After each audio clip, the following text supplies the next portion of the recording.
आणखी एक मोठी बातमी आहे। मंत्र्यांच्या गैरहजेरीवरून आमदार बच्चू कडू आक्रमक झाले। लक्षवेधीला मंत्री उपस्थित नव्हते, त्यामुळे बच्चू कडू संतापले।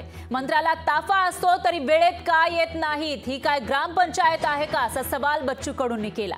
तर त्यांना जबाबदारी नाही का, त्यांचा पगार कापता येतो का बघा, असं सुद्धा संतप्त अशी प्रतिक्रिया बच्चू कडूंनी दिलेली आहे। तर सध्या हिवाळी अधिवेशन सुरू आहे, पण यावेळेला लक्षवेधीला मंत्री हजर नव्हते आणि त्यामुळेच बच्चू कडूंनी संताप व्यक्त केला।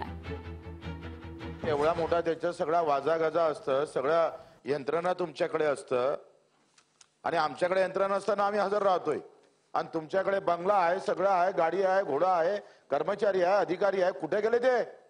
कसे काय झोपा काढताय? त्यांचा काही पगार गिगार कपा करता येते का ते बघा। काय प्रकार आहे? तुम्ही आम्हाला बोलावलं इथे सभागृहाचा अपमान आहे अध्यक्ष महोदय। सभागृहाची काही गरिमा ठेवायची आहे का नाहीये तुम्हाला? म्हणजे आज मंत्री नाही ते 10 मिनिटांना येणार, ग्रामपंचायत आहे का? लोकशाही मराठी ऐका, पहा, जागरूक रहा।